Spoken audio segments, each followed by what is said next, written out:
Bueno, yo soy Fernanda Hurtado, gerente general de Fundación Generación Empresarial y, y espero sobre todo que estén todos bastante bien, sus familias también en el marco de esta situación complicada que tenemos con la lluvia. Siempre súper necesaria de todas maneras, pero como en Chile o nos quedamos cortos o nos sobra, y en general nunca estamos en el eje. Y parece que con la regulación es parecido. Eh, Ojalá que estén todos bien y bueno, que sigan teniendo cuidado porque esta situación todavía no termina. Por lo menos acá en Santiago sí, o sea, donde estoy yo sigue lloviendo bastante y nos queda para varias horas todavía. Así que bueno, y darle la bienvenida. Esta es la octava sesión de nuestro ciclo anual de mejores prácticas en integridad y cumplimiento. Y hoy día quiero también agradecer a ENEX, que nos da un apoyo permanente como auspiciador, y a la Facultad de Economía y Negocios de la Universidad de Chile, que es nuestro aliado estratégico. Les recuerdo que en lo posible, si pueden dejar sus pantallas prendidas y sus micrófonos apagados, que pueden ir dejando sus preguntas en el chat de la plataforma, las cuales serán respondidas por Romina cuando termine su presentación. Y si es posible y alguien quiere hacer alguna pregunta, que deje la mano levantada, pero las tomaremos en el orden que aparezca. Em, bueno, como les decía, la protección de datos hoy día en Chile se ha vuelto otro de los temas cruciales porque la legislación vigente y el proyecto de ley que está en el Congreso, sobre todo en cuanto a la defensa de los derechos fundamentales, de la protección de la información personal, pero también tiene que ver con la generación de la confianza que le damos a los consumidores, eventuales, eventuales mecanismos de prevención de violación a la seguridad, pero también algo que es súper clave y que tenemos que tenerlo en cuenta, que tiene que ver con el cuidado de la reputación de la organización, además de ponernos en los estándares internacionales exigidos en esta materia. Entonces, una ley de protección de datos y otros mecanismos de cómo manejar la información personal que tenemos de nuestros consumidores, de los clientes y de las personas, por supuesto que ayuda no solamente con el cumplimiento de la ley, sino que evitar riesgos y promover todas lo que son las prácticas éticas. El proyecto de ley tiene cambios, por ejemplo, como la creación de una agencia y el establecimiento de ciertos principios de protección de datos, que, por ejemplo, establece el consentimiento como un requisito esencial, hay derechos ampliados para los titulares de la información, ciertas notificaciones en caso de brechas de seguridad, regulación referida a transferencias internacionales de información, definición de responsabilidad de los controladores y procesadores de datos, pero también sanciones por incumplimiento y de cómo se manejan las bases de datos. Es decir, y muy en simple, esta ley lo que hace es cómo se fortalece la privacidad y la seguridad de los datos personales en nuestro país. Así es que bueno, de esto y los principales cambios que se vienen nos hablará hoy día Romina Garrido. Ella es abogada de la Universidad de Valparaíso, tiene un máster en Derecho de las Nuevas Tecnologías de la Universidad de Chile. También es diplomada en Derecho Informático y certificada en Liderazgo y Estrategia en Ciberseguridad de la Universidad Internacional de Florida, Estados Unidos. Actualmente ella es subdirectora de GovLab de la Universidad Adolfo Ibáñez, donde también participa en calidad de experta en diversos proyectos, mesas de trabajo y también en todo el trabajo que está desarrollando este centro, pero también muy vinculado con la gobernanza y la ética de los datos. Desde el 2008, perdón, ella colabora con la Red Iberoamericana de Protección de Datos, es también fundadora de la ONG Datos Protegidos y directora de la Fundación Multitudes. Además, es académica del Diplomado de Ciberseguridad de la Facultad de Economía y Negocios de la Universidad de Chile y de Ética de Datos de la Escuela de Negocios de la Universidad Adolfo Ibáñez. Como especialista en protección de datos, ella además ha sido reconocida internacionalmente por prestigiosos rankings legales, como por ejemplo Leading Lawyers en la categoría de Data Protection, y además como mujer destacada en ciberseguridad por la Alianza Chilena de Ciberseguridad. Así que tenemos hoy día un tremendo privilegio de escuchar a Romina, así es que te dejo ya el micrófono para que comiences tu presentación. Y muchas gracias, Romina, por haber aceptado la invitación a estar hoy día con nosotros. Muchas gracias, Fernanda, y muchas gracias a la Fundación Generación Empresarial por esta oportunidad de compartir con ustedes, de conocerlos. Me hubiera encantado que nos hubiéramos juntado de manera presencial, pero bueno, teníamos agendado este encuentro online y justo con esta lluvia, así que viene perfecto poder quedarnos en casa. Muchas gracias por esa presentación. Efectivamente, estoy vinculada y dedicada a los temas de protección de datos desde hace muchos años. Y, y el año pasado especialmente estuve participando en la mesa de expertos que apoyó a la Comisión de Constitución de la Cámara de Diputados en la tramitación legislativa de la ley, y además en la mesa técnica con el Ejecutivo en la revisión de las más de 200 indicaciones que tuvo este proyecto de ley en la Cámara de Diputados. El proyecto salió el 2019 del Senado, y de ahí, bueno, ustedes recordarán que estuvo sin tramitación aproximadamente 2 años por el COVID, la pandemia, el cambio de muchas prioridades y contingencias políticas que tuvimos en nuestro país, y se reactivó el año pasado gracias al impulso que le dio el presidente Boric, y se despachó de la Comisión de Constitución este año y de la Comisión de Hacienda seguido para poder revisar el gasto que produce esta iniciativa a nivel estatal. Entonces, mi charla de hoy es acerca de las mejores prácticas en protección de datos personales, y en particular de la implementación del modelo de prevención de infracciones, que es una de las herramientas que el proyecto de ley contempla para apoyar el cumplimiento. Así que primero voy a dar un poco de contexto de la iniciativa. Nosotros tenemos la consagración constitucional de la protección de datos desde el año 2018. Esta modificación a la Constitución se discutió también bastantes años en el Congreso, no quedó como nos hubiera gustado a los que promovemos este derecho, incorporando aún más las garantías o las herramientas, pero vinculado al 19 número 4, que es donde se contiene la protección a nuestra vida privada.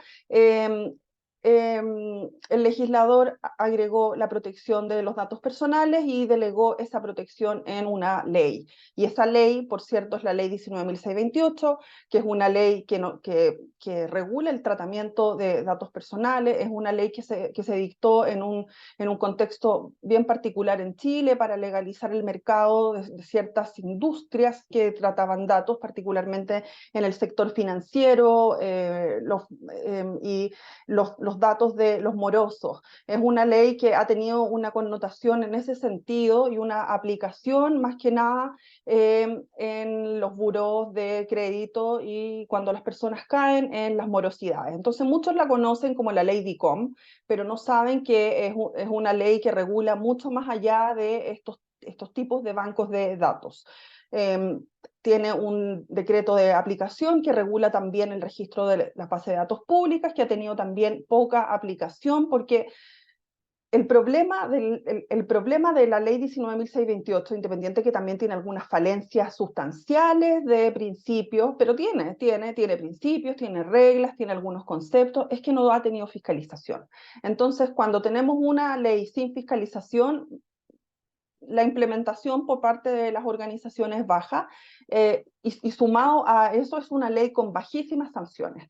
El procedimiento para poder reclamar los derechos ARCO por parte de las personas es un procedimiento judicial, es un procedimiento caro, en sede civil, en un juicio sumario, que a pesar de llamarse sumario puede tardar hasta 2 años en poder obtener algún pronunciamiento relacionado con datos, al menos en mi experiencia ejercitando la ley 19.628, porque también hay que ver cómo funciona el sistema. Todas las modificaciones que ha tenido la ley 19.628 han sido relacionadas con el mercado de los datos financieros, y a consecuencia de esta falta de regulación, de principios, de fiscalización también y de multas muy bajas, que pueden llegar hasta las 10 UTM, que prácticamente las empresas pueden incorporarlas en sus presupuestos y pagar multas.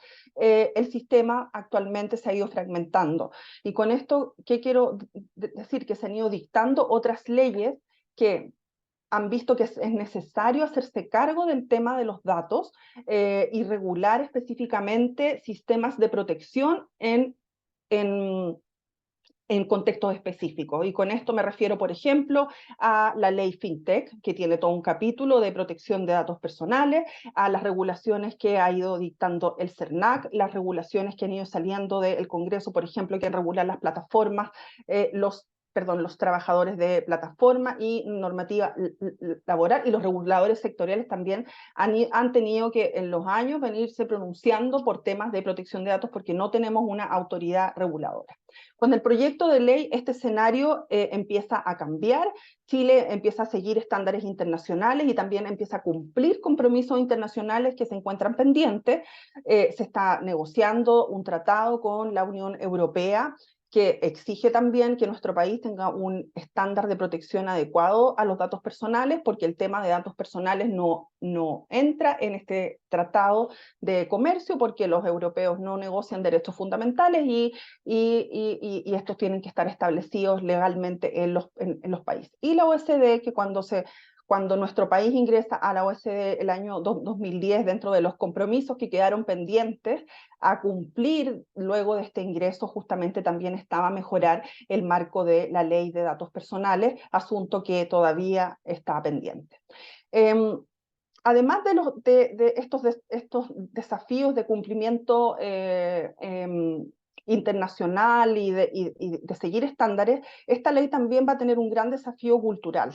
Un reciente estudio de la Universidad de Chile del año pasado, desde fines del año pasado, realizó una encuesta a grupos de ciudadanos donde se les pregunta sobre el conocimiento respecto de este nuevo derecho que es fundamental hoy en día, donde toda nuestra vida prácticamente se vuelca en lo digital. Y solamente un 22% de las personas encuestadas sabe que existe actualmente una ley de datos personales, y una gran cantidad no sabe que viene una modificación legal que les va a dar herramientas a las personas en ese sentido. Entonces es también un desafío no solamente legal la protección de datos personales, sino también un desafío cultural. ¿Y en qué estamos? Bueno, el proyecto de ley está en su etapa final en el Congreso, fue despachado por la Comisión de Hacienda en mayo de este año y recayó en la Comisión de Constitución del Senado, donde ha estado durante 3 meses esperando ser puesto en tabla, básicamente para ser rechazado y para que se componga una comisión mixta donde ya hay un acuerdo más o menos transversal de los temas que se van a revisar en esta comisión mixta. No es que el proyecto de ley sea malo como está. Si llegara a ocurrir que la Comisión de Constitución lo aprueba como está y pasa a la sala y se aprueba tal cual está, vamos a tener ley de protección de datos en ese momento. Pero lo más probable es que el proyecto de ley sea rechazado y que se revisen algunos aspectos y algunas ambigüedades que es necesario corregir. Por cierto, ninguna ley es perfecta, las cosas se van a ir viendo en la práctica y vamos a poder irla mejorando, pero cualquier escenario va a ser mejor que el que tenemos ahora, con una ley, con una baja implementación, con una ley sí que es ambigua en su letra y que cuesta hacerla, que cuesta ser comprendida por quien es el destinatario finalmente de la normativa, que son las empresas, el sector público, el sector privado, no los abogados directamente, sino que aquellos que tienen que cumplir la normativa de protección de datos personales. La clave del proyecto de ley, independiente que podamos tener nuevos principios, nuevos derechos, consagración de muchas más herramientas para las personas y obligaciones para los responsables, es esto, es que vamos a tener una agencia de protección de datos que va a fiscalizar garantizar el cumplimiento de la normativa, porque si no, nuevamente nos va a pasar lo que nos pasó con la ley 19.628, que fue una ley pionera en su oportunidad, la primera ley de Latinoamérica que se pronunció y trató el tema de los datos personales, pero que rápidamente quedó desactualizada porque no tenía herramientas de control. Y el control es clave en la protección de datos personales, no solamente el control de las personas respecto de su información personal o los controles internos que puedan establecer las compañías respecto a los datos, sino también el control externo que pueda existir de mano de una agencia de protección de datos personales, que en este caso es una agencia con autonomía legal, muy parecida a la CMF en cuanto a gobierno corporativo y en cuanto a estructura. Sus funciones son supervisar, normar, interpretar, fiscalizar y sancionar los incumplimientos a la ley de datos personales, y va a estar compuesta por 3 consejeros de dedicación exclusiva, propuestos por el presidente y aprobados por el Senado. Esto bueno, es una entidad muy, muy esperada y ha sido prácticamente los que han seguido la tramitación legislativa de este proyecto, ha sido la piedra en el zapato de la ley de datos personales, de poder decidir quién será el ente de control. Se han planteado muchas alternativas, desde el Consejo para la Transparencia hasta el CERNAC, por ejemplo, pero finalmente se optó por la especialidad, siguiendo también las recomendaciones de la Unión Europea, que a través de la unidad de flujo transfronterizo de datos personales, representado por don Bruno Gencarelli, estuvo una activa participación el año pasado en la Comisión de Constitución de la Cámara de Diputados. Y la especialidad es un requisito también para la adecuación europea de datos personales, y la especialidad la da un ente que solamente vea temas de datos personales. Así que es por lo que optó finalmente el Congreso, a pesar de que el año pasado se volvió a discutir nuevamente el tema de la institucionalidad, pero es un tema que ya viene zanjado para la comisión mixta o en este tercer trámite constitucional en el Senado. Entonces, principalmente esta ley nos propone un cambio de paradigma. Si bien el consentimiento sigue siendo un asunto importante en las organizaciones, obtener el consentimiento cuando sea posible, de una manera clara, guardando evidencia que se ha obtenido, el cambio de paradigma de este proyecto de ley es que el foco va a estar en la responsabilidad, más que en el consentimiento mismo, porque hoy en día podemos tener un consentimiento muy completo, escrito por un abogado muy experto, muy robusto, que busca proteger, por cierto, a la empresa y también busca informar al ciudadano, pero la clave va a estar en efectivamente cómo se tratan los datos en la práctica y cómo el responsable cumple la ley de protección de datos, independiente de cómo haya obtenido o si ha obtenido o no ese consentimiento. El consentimiento, por cierto, sigue siendo algo muy importante, pero ya no va a ser la clave, sino que solamente en algunos casos la puerta de entrada para poder obtener datos de las personas y poder utilizarlos, pero también se consagran otras bases de licitud distintas, otras justificaciones para las empresas, para las organizaciones, que amplían la órbita del consentimiento, como por ejemplo el interés legítimo, porque el consentimiento no es posible siempre de obtener. Los datos se tienen que utilizar, se genera valor explotando datos, mucho valor para las mismas personas titulares de esos datos. Entonces la clave está en la responsabilidad o en la forma en que realmente las organizaciones van a tratar los datos personales. Entonces, una de las cosas importantes es la consagración de este principio de responsabilidad, y se relaciona mucho con lo que vamos a hablar hoy del modelo de prevención. Quienes realicen tratamiento de datos personales van a ser legalmente responsables de cumplir las reglas finalmente y cumplir la ley de protección de datos, y de cumplir sus obligaciones y deberes de conformidad a la ley de datos personales. Y acá hay una novedad, porque hoy en día, cuando una persona tiene un problema con sus datos personales y quiere ir a un tribunal a reclamar, por ejemplo, porque sus datos no han sido tratados bajo el estándar de seguridad que espera, o porque se ha desviado la finalidad, o porque simplemente no se le respondió una solicitud de derecho de acceso, es la persona la que tiene que probar. Es la persona la que tiene que hacerse de los medios probatorios y decir, bueno, el responsable trató mal mis datos personales y acá está la comprobación de cómo lo hizo. Y eso es muy difícil para las personas. Eso incluso para cuando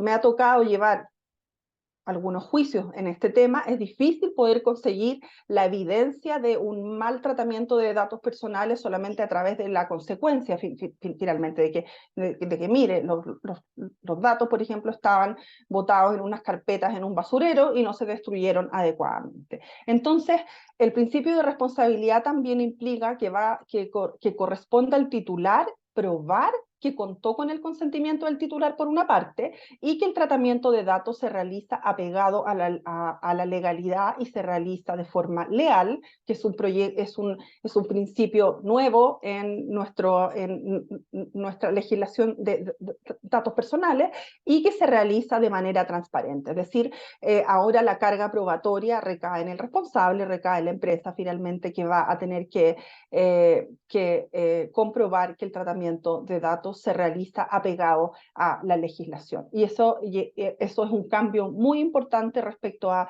cómo hoy en día se regula este tema en la ley actual. Otra de las responsabilidades o deberes que va a tener, valga la redundancia, el responsable o el controlador de los datos personales es responder a las solicitudes de las personas en un plazo. Si bien la ley hoy en día también tiene un plazo bastante irrisorio, por cierto, de 2 días para responder a las solicitudes, digamos que ahora esto se viene a fortalecer con la instalación de un proceso interno en las organizaciones que las hace responder en un plazo de 15 días hábiles a las solicitudes de acceso a datos personales, modificaciones, rectificaciones, cualquier ejercicio de derecho o cualquier consulta que la persona tenga respecto del tratamiento de datos personales. Entonces, la ley indica que los responsables van a tener que disponer de medios digitales para esto y de medios que den evidencia finalmente de que se ha ingresado una solicitud y entregarle al titular una especie de número de seguimiento de esta solicitud. Hoy en día tenemos un sistema que todo esto recae en el titular. Es el titular el que tiene que comprobar cuándo ingresó esa solicitud. En general, cuando se hace esto, se hace por carta certificada para que uno pueda tener una evidencia de cuándo fue entregada la petición al responsable. Esto cuando se hace o cuando se ha hecho, y yo conozco súper pocos casos. Entonces, los responsables van a tener un plazo para revisar y dar respuesta. Por cierto, hay excepciones a el borrado de datos, a la modificación de datos en ciertos casos, o incluso al acceso en algunos casos específicamente, pero eso va a tener que ser valorado por el responsable. El responsable va a tener que ver si es que está en alguna excepción de poder, por ejemplo, entregar información o de poder borrar información, y va a aprobar o denegar esa solicitud, y la persona va a tener todo el derecho de reclamar en la Agencia de Protección de Datos, quien va a decidir finalmente quién tiene la razón en este caso, si es que procedía o no el borrado de datos personales, si es que fuera el caso, por ejemplo, de un ingreso de solicitud de supresión de datos personales. Y esto que se ve muy simple podría resultar un dolor de cabeza para las organizaciones si no sabemos dónde están los datos personales, por cierto. Si no hemos identificado cuáles son nuestras actividades de tratamiento, qué datos personales tenemos, dónde están, si es que tenemos que finalmente, si es que se verifica que tenemos que acceder finalmente a una solicitud de acceso o de modificación. ¿Cómo lo vamos a hacer? Y la ley de datos personales entrega una herramienta para los responsables, que es el modelo de prevención de infracciones, que justamente, como su nombre lo indica, busca instalar dentro de la organización mecanismos de cumplimiento que le permitan no caer en las infracciones que están dispuestas en la ley de protección de datos personales, que hoy en día cambia el panorama de infracciones y pueden llegar hasta las 20.000 UTM en el caso de las infracciones gravísimas, y se puede hasta triplicar el monto de esa infracción cuando el responsable ha tenido faltas dentro de los dentro de, si mal no recuerdo, dentro de los 3 años, desde que se han producido la última infracción. Es decir, hay posibilidad de triplicar multas en el caso de las reincidencias, así que ya cambia el panorama sancionatorio desde hoy 10 UTM, que es el máximo, a 20.000 UTM en el caso de las infracciones gravísimas. Entonces, el modelo de prevención de infracciones es un programa de cumplimiento que se adopta de manera voluntaria. La ley no obliga a que los responsables tengan que tener este programa de cumplimiento, cada uno finalmente será libre en su propia gestión empresarial de ver bien cómo lo va a hacer para cumplir la ley de protección de datos personales, porque si eventualmente tiene una fiscalización o tiene una denuncia, va a tener que demostrar el cumplimiento de acuerdo al principio de responsabilidad.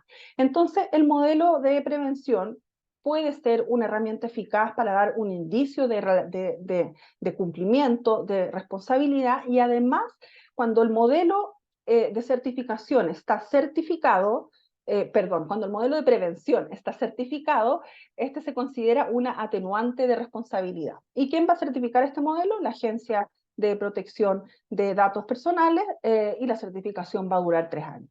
Entonces, el modelo de prevención como tal es un conjunto integral de procedimientos e instrumentos que están dispuestos por la empresa para la prevención de las infracciones contempladas en la ley 19.628. Es decir, qué es lo que está haciendo la empresa concretamente para el cumplimiento normativo de la ley 19.628. El modelo lo pueden empezar a implementar desde ya, porque los que han participado en proyectos de protección de datos saben lo laborioso que es. ¿Qué dice el proyecto de ley sobre este modelo? Primero, que es un modelo voluntario, no es obligatorio que todas las empresas o incluso las organizaciones públicas lo adopten, puede ser adoptado por cualquier responsable, inclusive organizaciones públicas podrían implementar el modelo de prevención. Una vez que uno implementa el modelo de prevención, puede solicitar la certificación del modelo. No está muy claro en la ley cómo va a ser ese proceso de certificación, si yo voy a tener que mandar documentación, si yo voy a recibir alguna inspección, pero de alguna forma yo voy a tener que demostrar que ese modelo no está solamente en un papel, sino que realmente es un modelo aplicable en la compañía. Y una vez certificado, dicha certificación dura 3 años y me da un sello, una especie como de sello de empresa, por cierto, responsable, pero esa certificación también puede revocarse si es que en algún procedimiento de fiscalización y posterior sanción se detecta que el modelo no estaba siendo eficaz. Finalmente la certificación se va a poder revocar. Se asocia un atenuante de responsabilidad, y cuando se implementa este modelo, los trabajadores tienen que estar en conocimiento de esto, y por tanto la ley obliga a que se incorpore en las cláusulas del contrato de trabajo, o bien que se haga una modificación al reglamento interno de higiene y seguridad, donde se haga mención a que existe este modelo de prevención, porque en la protección de datos participan todos, desde la más alta gerencia hasta el último colaborador que puede tener acceso a los datos personales. El modelo de prevención también se relaciona con este registro que contempla el proyecto de ley de datos personales, que es un registro de infracciones y cumplimiento, que es otra de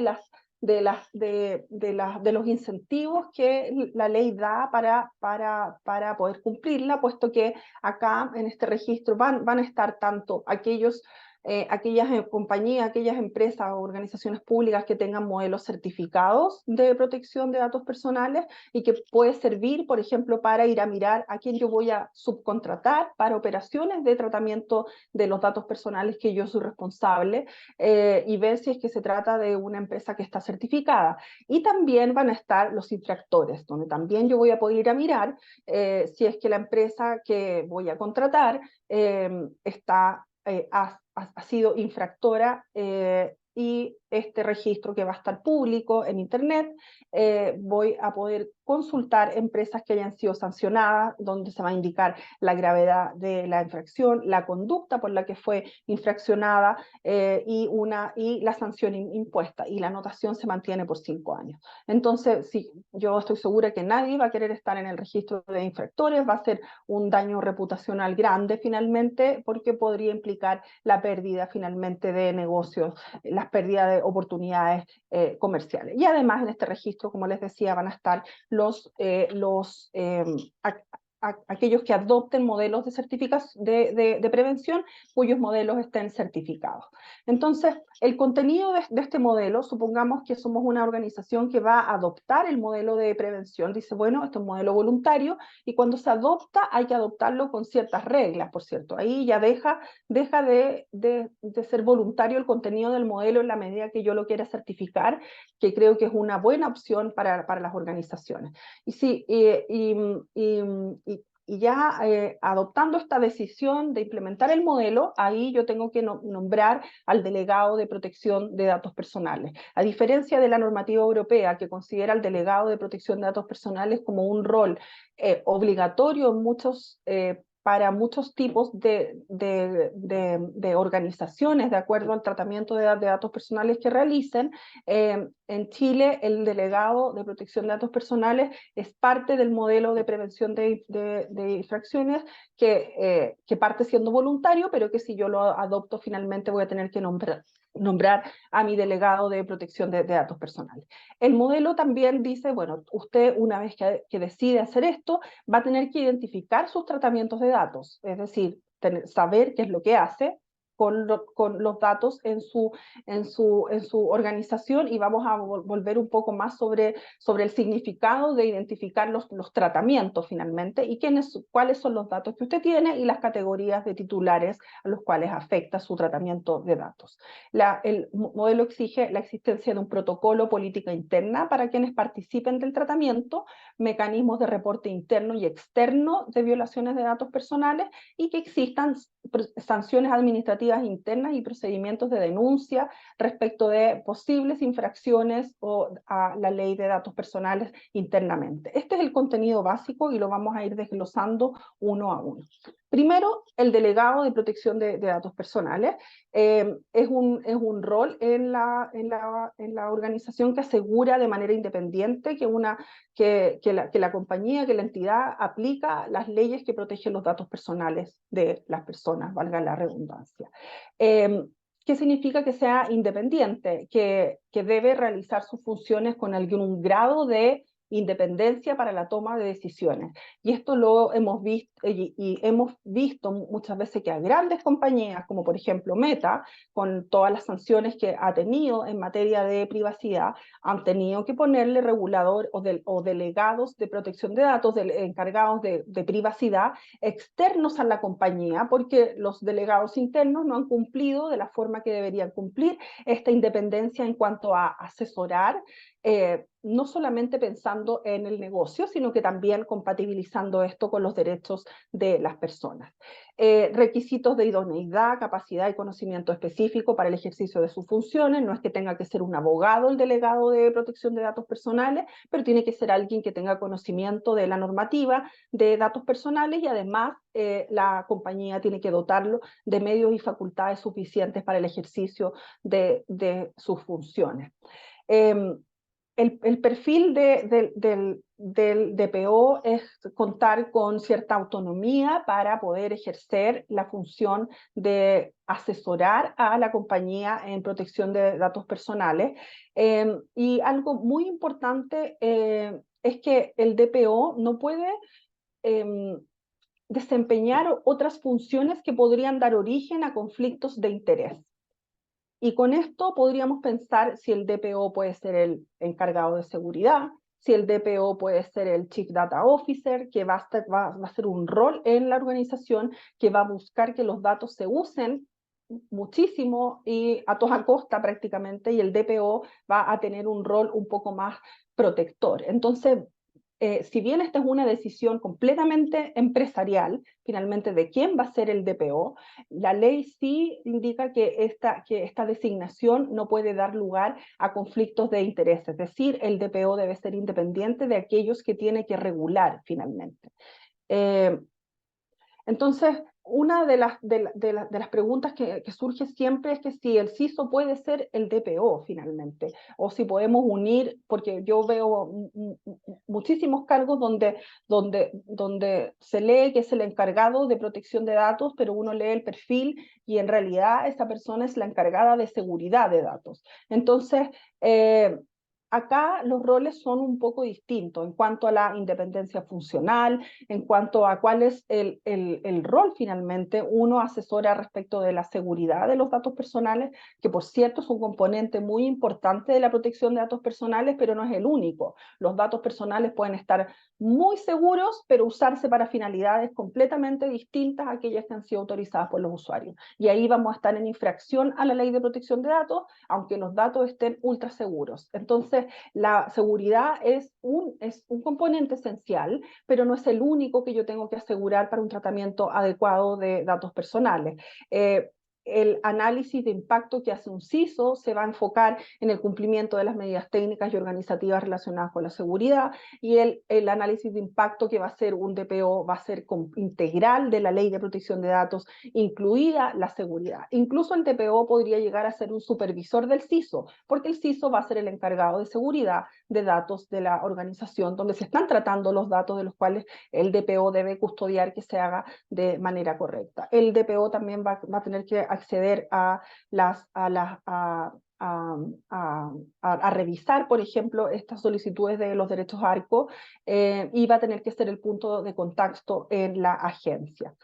Acá les dejo en este código QR un reciente pronunciamiento de la Agencia Española de Protección de Datos, justamente respecto de este tema, de si el DPO puede ser el encargado de seguridad, y ahí ustedes podrán ver cómo se pronuncia la agencia, que es una agencia que, por cierto, Chile mira muchísimo, tanto por nuestra cultura, porque sus resoluciones están en español, y siempre estamos mirando un poco cuál es la tendencia que sigue esta agencia. Y además porque la Agencia Española de Protección de Datos ha tenido una influencia muy importante en Latinoamérica a través de la Red Iberoamericana de Protección de Datos, que es una red de autoridades de control que existe desde el año 2002, de donde Chile es parte como observador, porque no tenemos autoridad reguladora, y que ha sido básicamente la red que ha impulsado la creación de entidades reguladoras en Latinoamérica, y que ha impulsado los cambios normativos en las leyes de protección de datos. La agencia española tiene la Secretaría Permanente de la Red Iberoamericana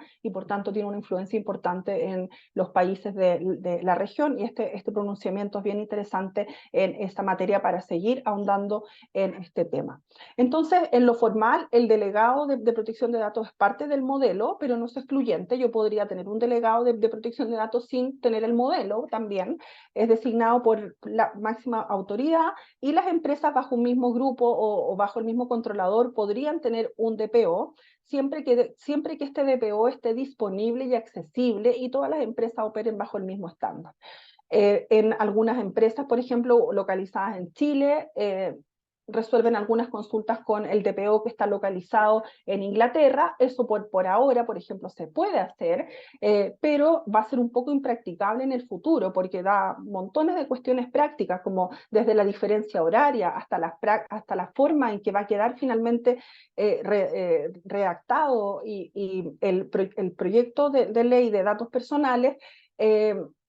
No sé si todas las empresas, por ejemplo, de ese grupo van a quedar bajo el mismo estándar, o al menos si ese DPO va a estar disponible para las necesidades que van a tener las empresas, al menos en la primera parte de implementación de la ley.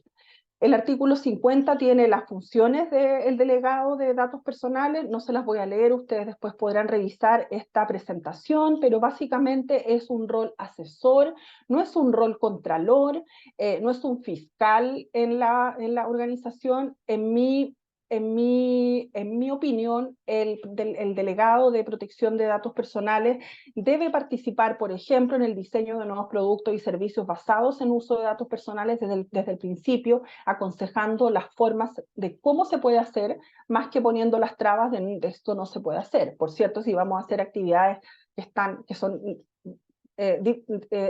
derechamente ilegales, el DPO tendrá que asumir ese rol también, pero la idea del DPO, al menos en mi opinión, es que tiene que ser un perfil facilitador, un perfil capaz de interactuar con equipos técnicos también, un perfil capaz de hablar con el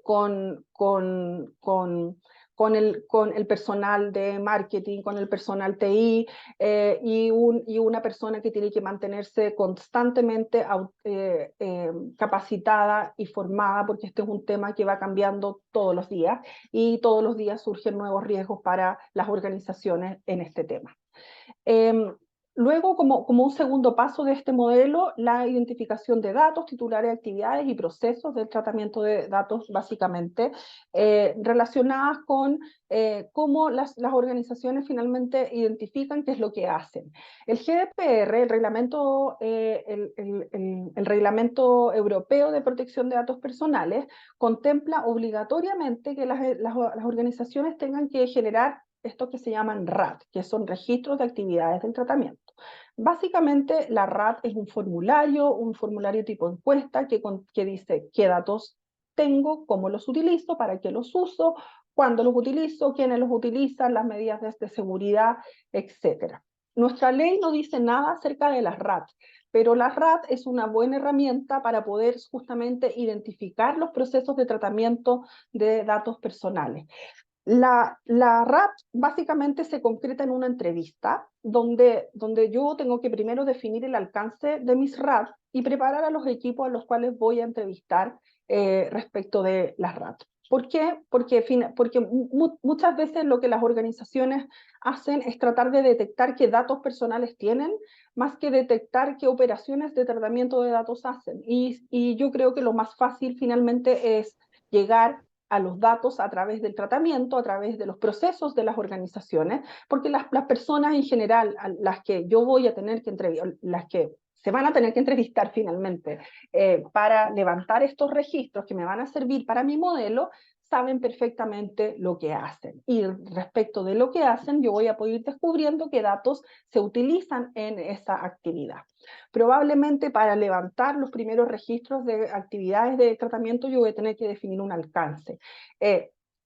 La ambición de poder levantar todas las actividades de tratamiento que realiza una empresa, por cierto, es algo que voy a tener que hacer, pero la recomendación también es partir por áreas probablemente un poco más críticas, por áreas donde yo ya sé que tengo algún nivel de riesgo de infracción más importante, y por esas áreas partir levantando las RAT. La RAT básicamente es una entrevista estructurada que busca detectar la realidad del tratamiento de datos personales. Acá no se trata de, como decimos en chileno, de engrupir de lo que yo quiero hacer con los datos, sino de realmente las cosas que pasan en esa área que trata los datos personales, y se parte desde esta actividad de descubrir los datos a través de la actividad, porque las personas, como les decía, en general están bien identificadas con lo que hacen, y desde ahí podemos ir detectando qué datos están en qué datos forman parte de esa actividad, y vamos a poder detectar prácticas o actividades críticas que no se están haciendo como deberían hacerse, y lo importante es descubrir esa realidad. Y también descubrir que terceros participan de esos procesamientos de datos, y cuando decimos terceros, ya sean internos o externos, con qué otras áreas ese entrevistado de esa sugerencia o área comparte datos, o si los datos salen hacia afuera a un encargado del tratamiento. Y también esa entrevista nos va a servir para la sensibilización. Si bien es aconsejable hacer una sensibilización previa a la realización de la entrevista y no llegar de sopetón con las unidades a hacer la entrevista, vamos también a poder detectar qué tan sensibilizado está este equipo respecto al tratamiento de datos personales, cuando me dé ciertas definiciones, cuando me defina la finalidad, cuando me diga cómo cómo los guarda esos datos, cómo los comparte, etcétera, etcétera. Porque ahí finalmente en el factor humano podría estar el riesgo de infracción, porque podemos tener protocolos perfectos, bonitos, escritos, pero pulcrísimos, pero si en la realidad los datos no se están tratando como corresponde, vamos a tener riesgo de infracción. Luego, el modelo nos dice usted tiene que tener una política de protección de datos. Y esta política no es la que usted va a tener que publicar en Internet para que todo el mundo sepa cómo usted hace sus actividades de tratamiento de datos. Esta es una política interna, es la extensión de la normativa de protección de datos en su organización. Cuando usted ya identificó las actividades que hace, las actividades de tratamiento de datos, va a poder conocer en profundidad qué es lo que hace, qué roles necesita o qué roles tiene, y hacerse cargo de las situaciones de tratamiento de datos que usted detectó ya que tienen más riesgo, cómo se están realizando las transferencias de esos datos, ya sea para encargados del tratamiento o para otras organizaciones con las que yo comparto mis datos personales y los cedo para que sean utilizados en conjunto, por ejemplo, o cómo se están implementando finalmente las medidas de seguridad y de información. Esto es interno. La política de protección de datos del modelo es una política interna, entrega las pautas del ejercicio también de los derechos ARCO. Acá debería estar el procedimiento interno desde que ingresa una solicitud a cómo se canaliza, quién la responde, y por cierto, esta política tiene que ser compatible con la gestión del negocio. Por eso quien la vaya a redactar tiene que comprender la organización, conocer la organización, ojalá haber participado del levantamiento de las RAT, que es lo más laborioso, por cierto, porque uno puede asesorar a una empresa y entregarle una política estándar de protección de datos personales. Pero por cierto, eso no es lo que muchas empresas responsables quieren. Muchas empresas quieren que esas políticas estén customizadas a su realidad y que no sean un estándar de una copia de la ley, básicamente, para la implementación en la compañía. Lo importante y una de las cosas más importantes de la política es que sea compatible con el negocio, porque si la política también es restrictiva, o más restrictiva, más papista que el Papa, finalmente no va a haber negocio, y si no hay negocio no hay necesidad de protección de datos, o viceversa. El aviso de privacidad, por su parte, que es una obligación distinta de esta política de privacidad, está contenido en el 14 ter del proyecto de ley y es la obligación finalmente de transparencia respecto de los datos personales. Este es un documento que se pone a disposición del titular para que pueda comprender el efecto, alcance del procesamiento de datos, y el proyecto de ley, como les contaba, lo regula a propósito del deber de transparencia que indica el mínimo de información disponible a los titulares. Entonces, por eso es distinta de esta política de privacidad o del protocolo de protección de datos o de la política de protección de datos interna, porque este aviso de privacidad no depende del modelo de prevención de infracciones finalmente, sino que es una información que siempre tiene que estar disponible para el titular de datos, va a estar disponible en el sitio web, va a estar disponible también cuando yo recoja el consentimiento, porque el consentimiento es un documento diferente, por cierto, que es la aceptación del tratamiento de datos. En el aviso de privacidad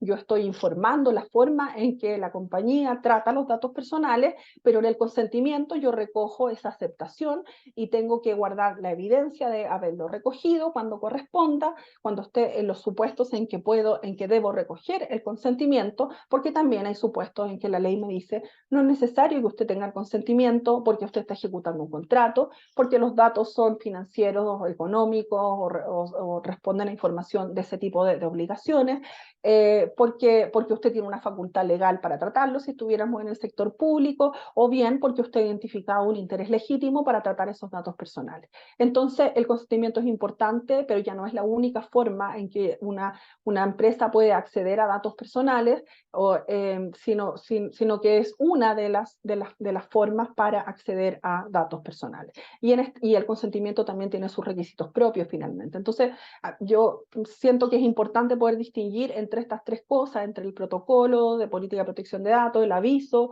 y el consentimiento propiamente tal como un documento del cual yo voy a tener que guardar evidencia de haberse obtenido y facilitar también a las personas información respecto de las prácticas de tratamiento de datos que incorporo en mi empresa y que están en el aviso de privacidad.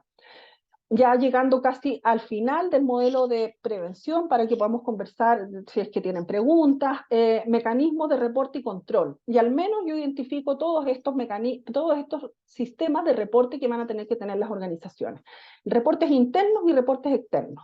Los reportes internos van a tener que ser, por ejemplo, si yo ya identifiqué mis subcontratados, y subcontratados y que reciben datos personales de los cuales yo soy responsable, voy a tener que fijarme que en sus contratos esté la cláusula de reporte, por cierto, o sea, la obligación que tienen de avisarme de cualquier incidente respecto de datos personales y violaciones de datos en un sentido amplio, no solamente violaciones de seguridad de datos, desvío de finalidad, infracción a la confidencialidad, cualquier cosa que pudiera afectar la protección de datos personales, porque finalmente el que va a tener que ir a pagar la multa en una eventual sanción no es el encargado, sino que es el responsable.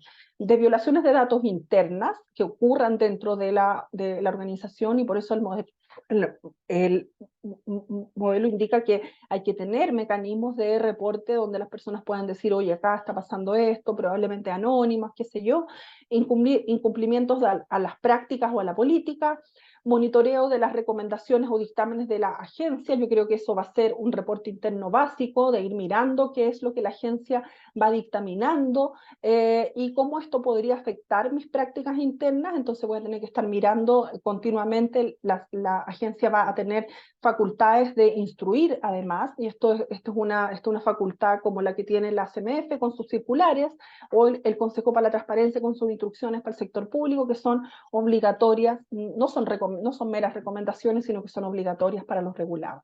Procedimiento de denuncia interna y actualizaciones o modificaciones de las políticas o de las prácticas, cuando, por ejemplo, yo tenga que modificar las RAT. Las RAT son documentos que van a estar almacenados en alguna parte, ya existen empresas que ofrecen estos servicios informatizados para poder hacer RAT, y si yo tengo cambios voy a tener que irlas actualizando. Y reportes externos, por cierto, notificaciones a la autoridad de control, a la Agencia de Protección de Datos, en el caso de violaciones de datos personales. Esto es un reporte obligatorio. La ley dice que en el caso de infracciones a la seguridad de los datos personales, yo voy a tener que notificar en el más breve plazo a la Agencia de Protección de Datos Personales. La ley ocupa esa fórmula en el más breve plazo. Yo creo que en el futuro la agencia podría acotar cuál es ese breve plazo finalmente, para darle claridad de que si son 3 horas o son 5 días, como el Reglamento Europeo de Protección de Datos Personales. Notificación a los afectados, porque en ciertos casos, si yo tengo un compromiso de datos personales y se trata de datos personales sensibles, voy a tener que avisarle a los afectados que tuve esta brecha de seguridad de datos, por ejemplo, un compromiso efectivo de datos personales. No un ciberataque, porque el ciberataque, si no me produjo el daño en los datos, no lo tengo que notificar a esta agencia, pero probablemente si estoy dentro del ámbito de regulación de otro proyecto de ley que se ve de hecho hoy día en la Comisión de Seguridad, que es la Ley Marco de Ciberseguridad, sí voy a tener que notificarle a esa agencia el ciberataque.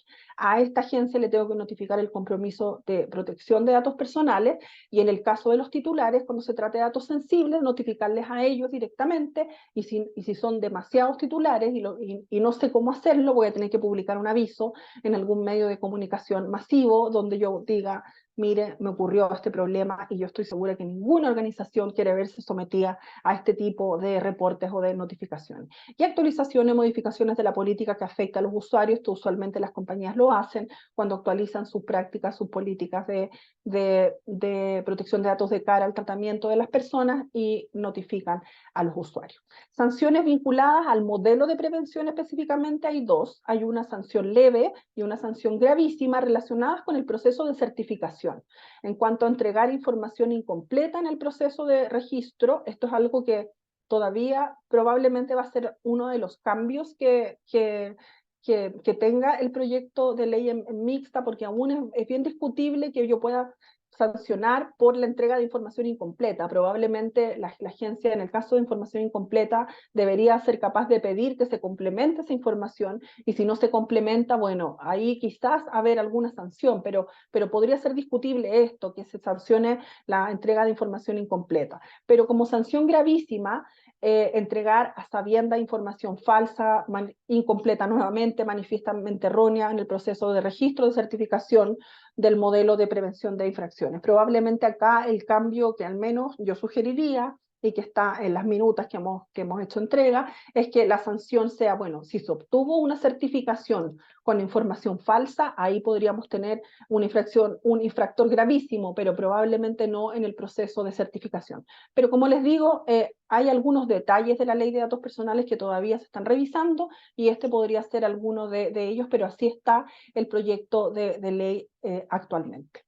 Eso es lo que les quería contar en cuanto a aspectos prácticos del modelo de prevención, de lo que está en el proyecto de ley, y ahora súper disponible para preguntas. Veo que acá en el chat hay algunas cosas.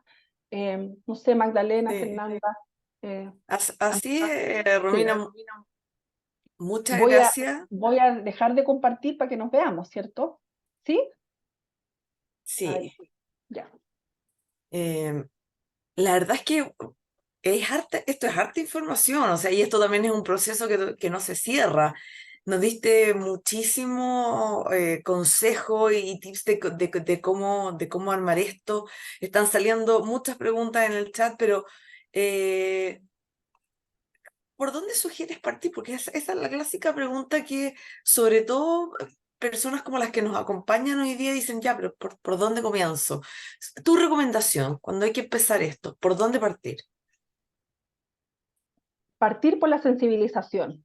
Yo partiría por la sensibilización a la organización, eh, y hay que partir por la parte más, digamos, como en chileno, por la parte más latera, un poco, que es el registro de actividades del tratamiento. Esa es una de las cosas que yo creo que van a tener que hacer las organizaciones, y partir, porque acá, bueno, podemos caer en el pánico absoluto de la ley de datos personales o en no hacer nada con la ley de datos personales. Entonces, el punto medio sería identificar algunos áreas críticas y partir con esas áreas como a modo de piloto, probablemente con un asesor experto.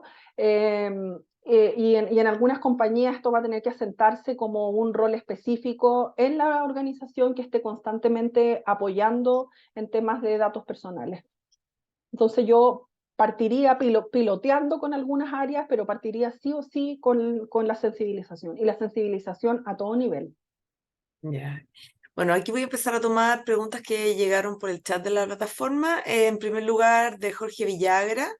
eh, Dice, ¿qué pasa con el tratamiento de datos sensibles en cuanto a la base de licitud para tratarlos? ¿Es necesario el consentimiento para tratarlo o bien se pueden tratar acorde a las otras bases legales? Hay posibilidades de que los datos sensibles como de salud sean tratados acorde a otras bases legales distintas del consentimiento. La ley de protección de datos, cuando regula los datos de salud, es muy respetuosa de las regulaciones existentes en materia de datos sanitarios, porque bueno, un poco de este sistema fragmentado que tenemos es que tenemos regulación de los datos sanitarios en el Código Sanitario y en la Ley de Derechos y Deberes de los Pacientes, que autoriza el tratamiento de datos informado de los datos sanitarios, pero no necesariamente consentido por las personas. Además, la Ley de Protección de Datos Personales contempla otras hipótesis donde se pueden tratar datos de salud sin el consentimiento, por ejemplo, para las investigaciones científicas, para fines de archivo, para fines estadísticos o para fines de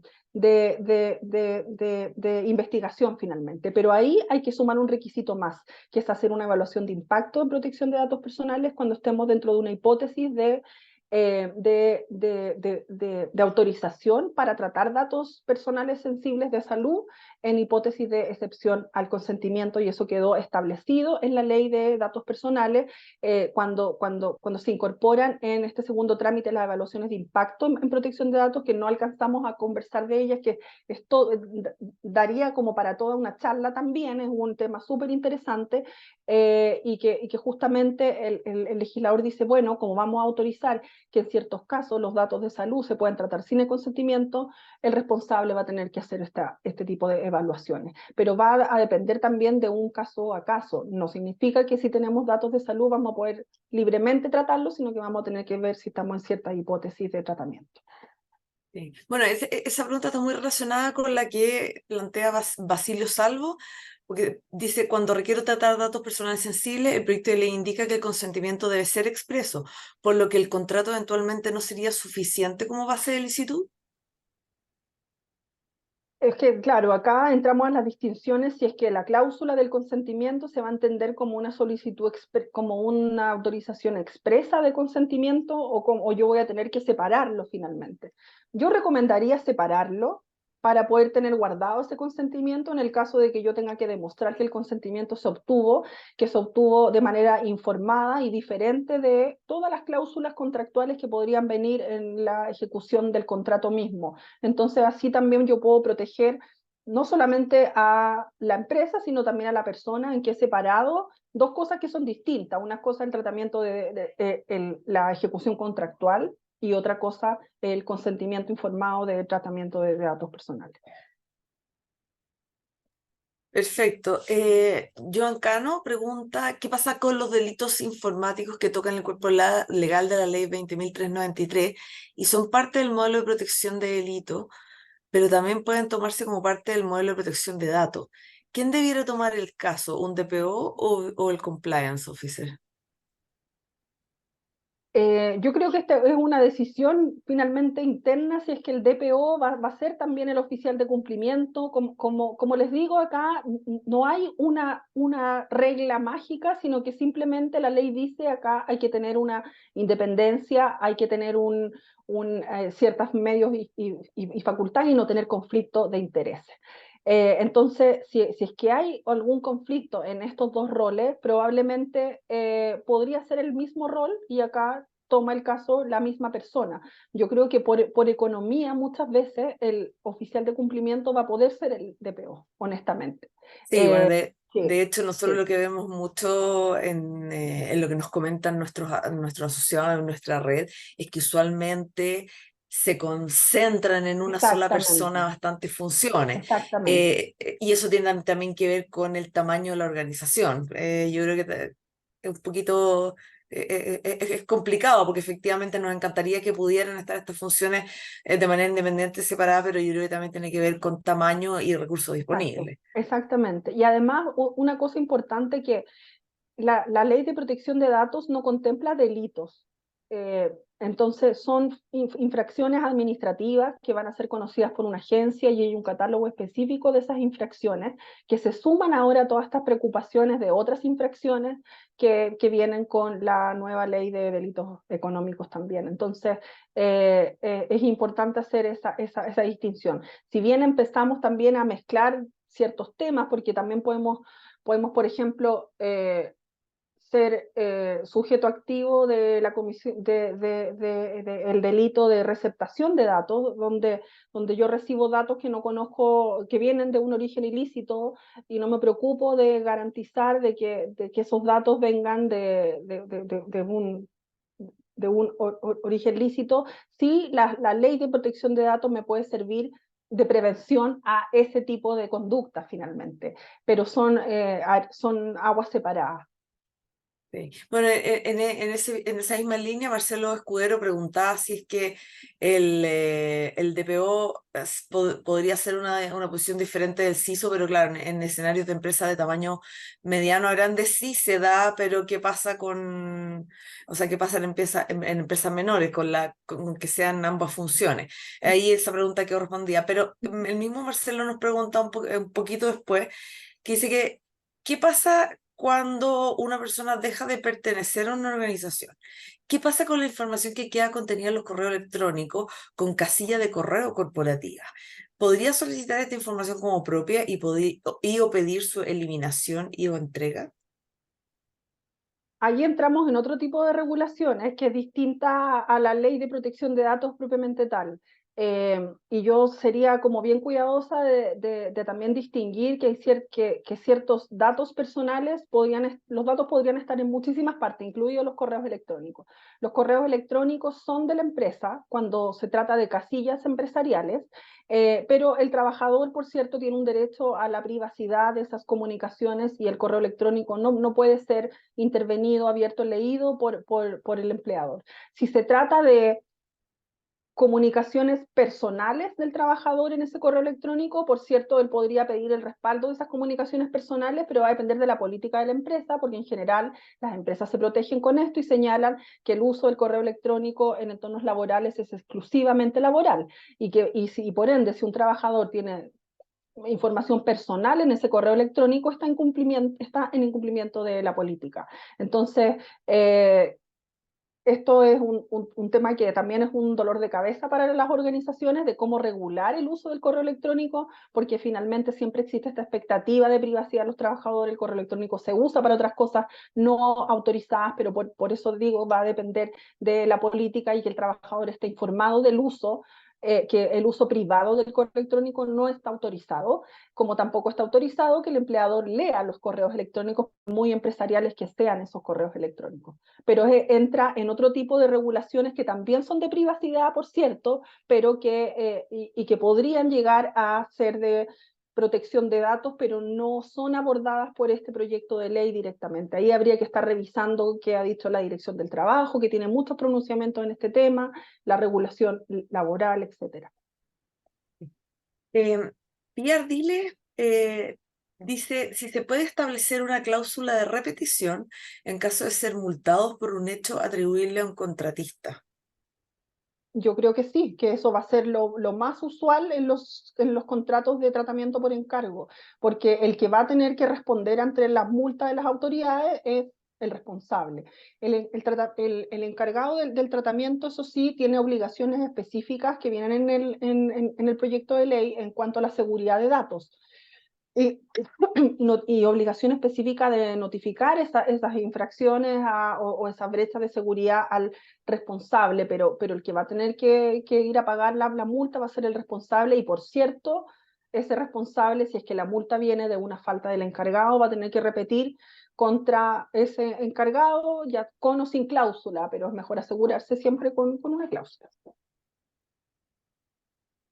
Gracias. Mauricio Castro pregunta que si, a tu juicio, ¿cómo se conecta el proyecto con la normativa emergente? Es decir, la ley FinTech, la deuda consolidada, Proconsumidor, etcétera.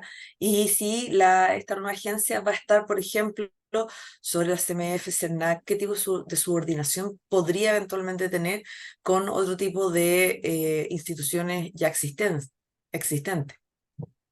Bueno, respecto a esa pregunta, ese es un gran problema.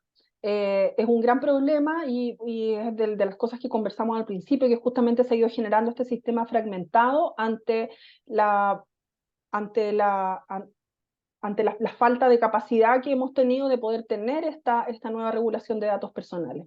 No va a haber ninguna subordinación a la CMF, ni al CERNAC, ni a otro tipo de entidades. Esta es una agencia con una autonomía legal que va a ser un par de la CMF, y al menos en lo personal, eh,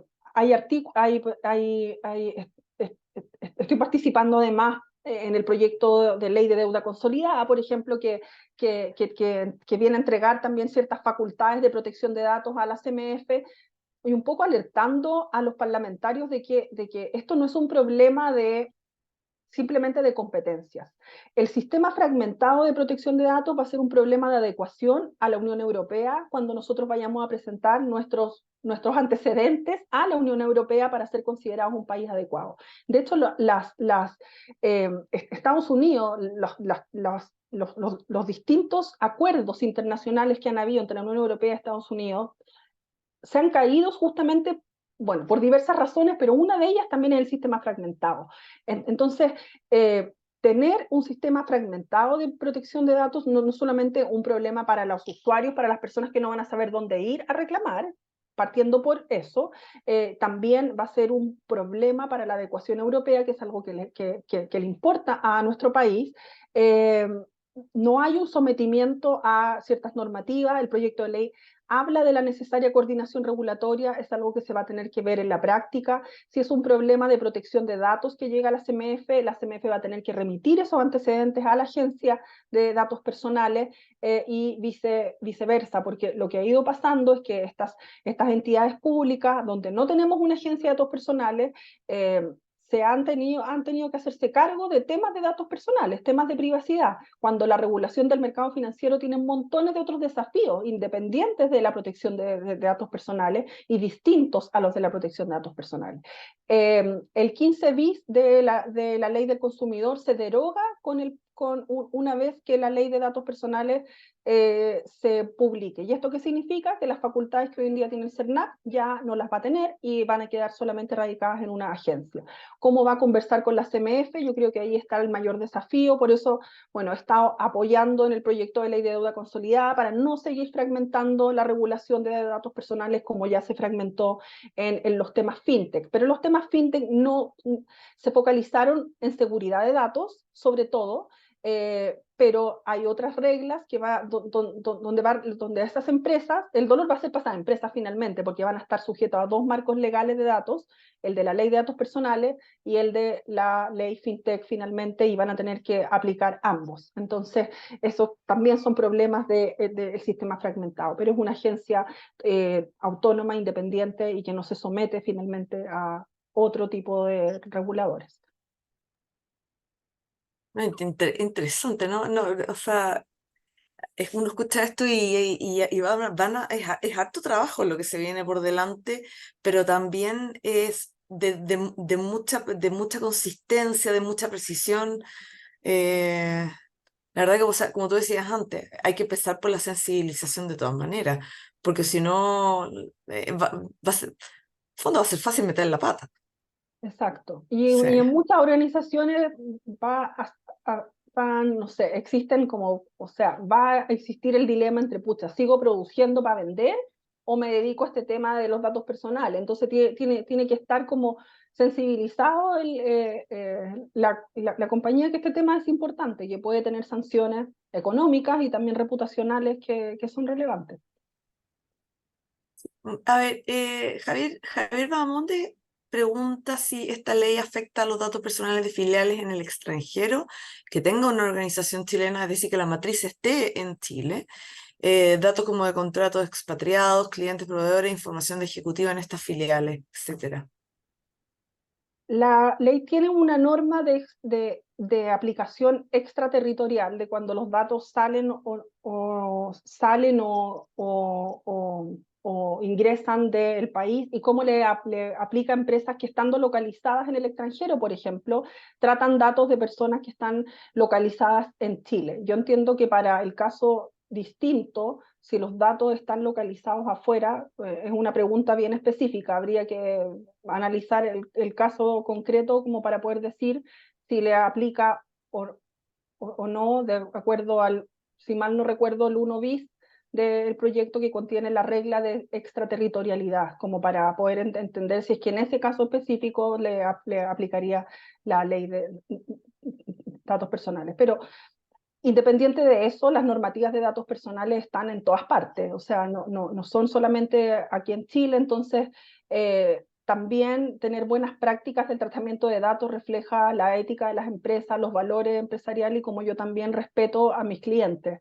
Entonces, uno puede entender que son de repente normativas que pueden significar algún costo para las organizaciones, pero también reflejan el respeto que se tiene por las personas que son mis usuarios y mis clientes. Entonces, buscar como subterfugios de dónde no me va a aplicar, yo siempre optaría por aplicar el estándar un poco más amplio, más protector para estar porque acá los desafíos no van a ser solamente en Chile, si uno va a trabajar a Argentina, Uruguay, Colombia, Perú, ya hay leyes de datos personales con agencias y que sancionan efectivamente. Sí.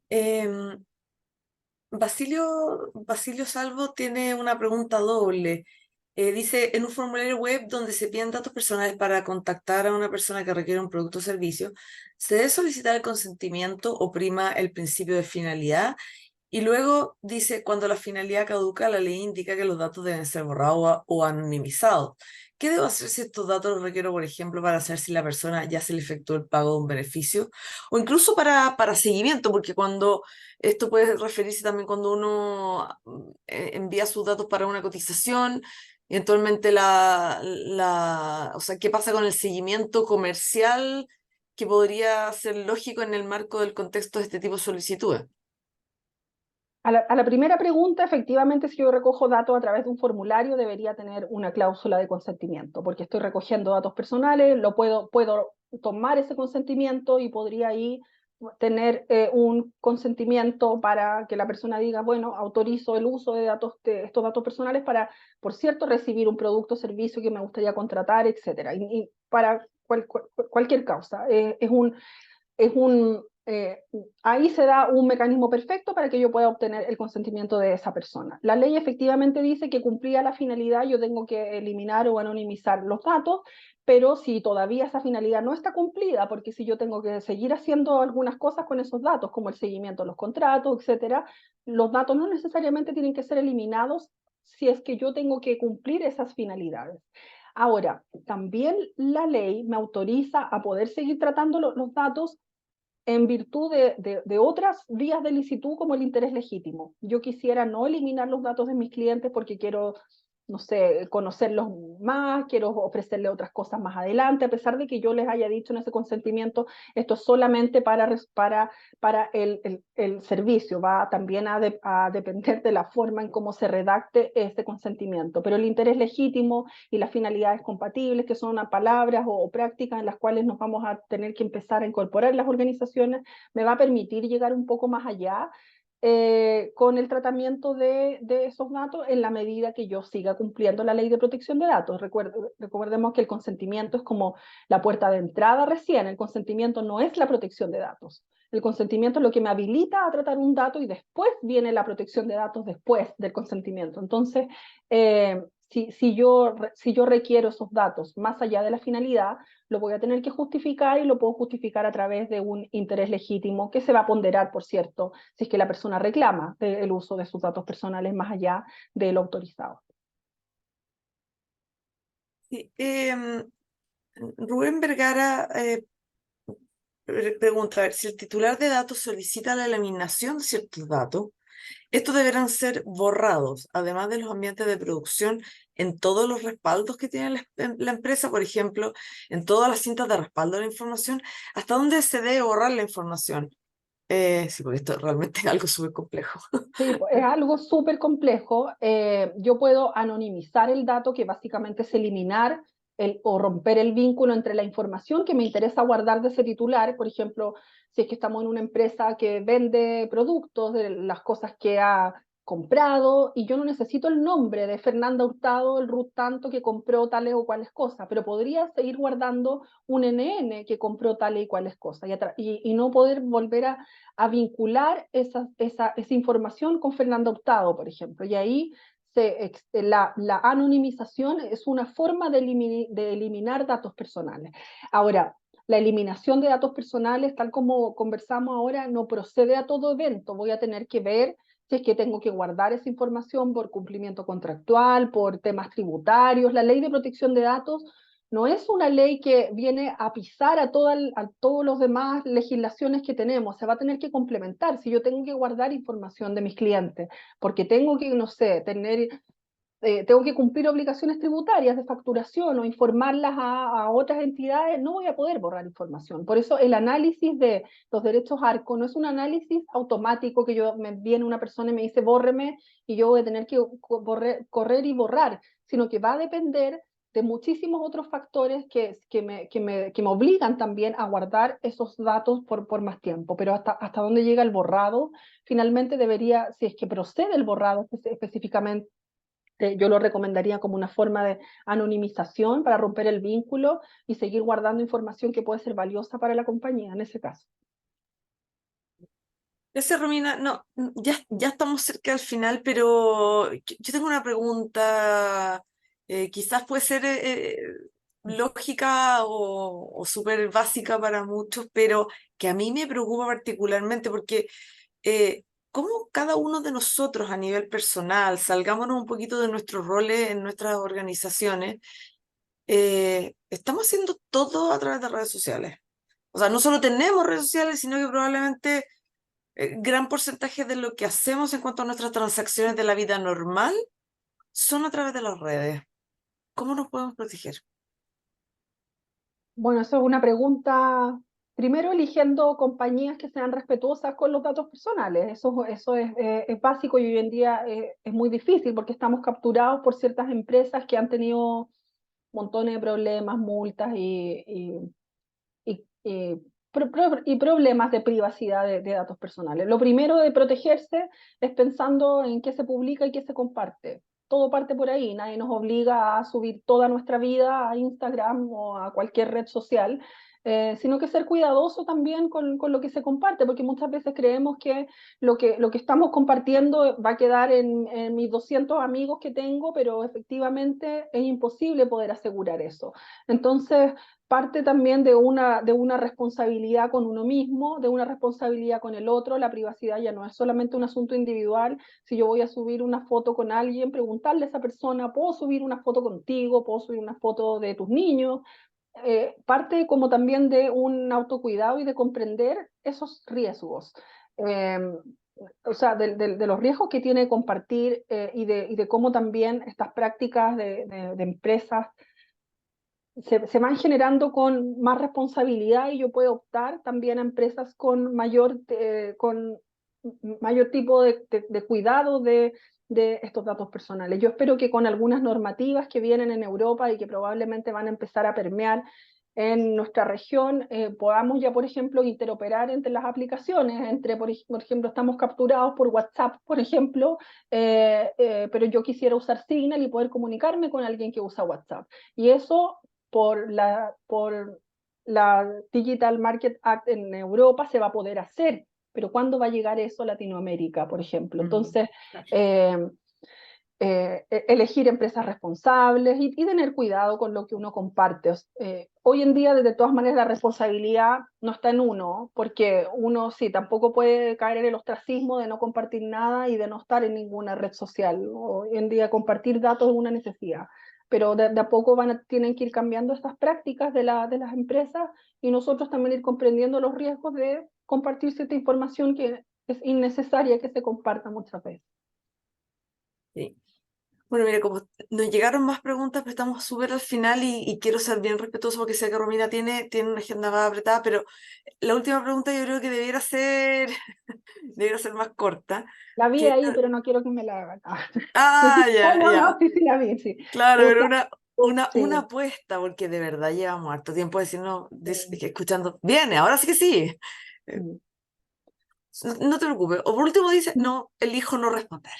No, no, yo espero que salga este año, la verdad. Y tengo harta fe de que este año podríamos tener ley de datos personales, como les partí contando al principio, probablemente lo que se requiere y conversaba la semana pasada con la asesora del presidente Boric que lleva este tema finalmente y es lo único que requerimos, es que la ponga en tabla la comisión, lo rechace y se arme la mixta para resolver 3 o 4 temas. Entonces, eso depende de la voluntad política, la agenda del Congreso está bien peliaguda, con un montón de otros temas, pero todas las semanas estamos monitoreando y conversando acerca de cuándo se pone en tabla y poniéndose en tabla yo creo que va a ser rápido. O sea, yo creo que es algo que también tiene, o sea, somos bastante, pero lo puedo decir como ya también están medio cabreados en el Congreso con este tema.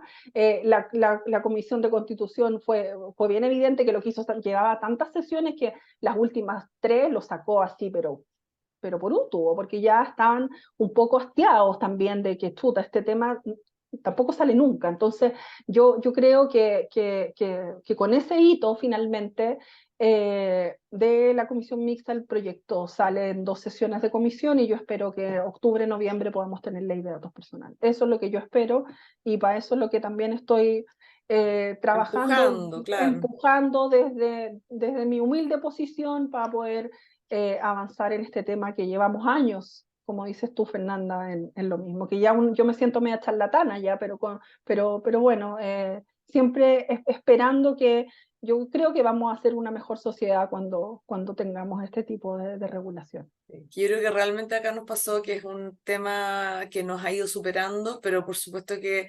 entre lo importante, lo urgente, y esto ha sido el tema que cayó de todas maneras en esa situación. Romina, mil gracias. O sea, todo lo que nos has comentado de tremenda utilidad, como tú dices, prácticamente casi todos los temas que tú nos comentaste hoy día tienen cabida para hacer una charla por sí mismos. Y, y también, bueno, la responsabilidad que le queda a cada uno de nosotros de ser cuidadoso.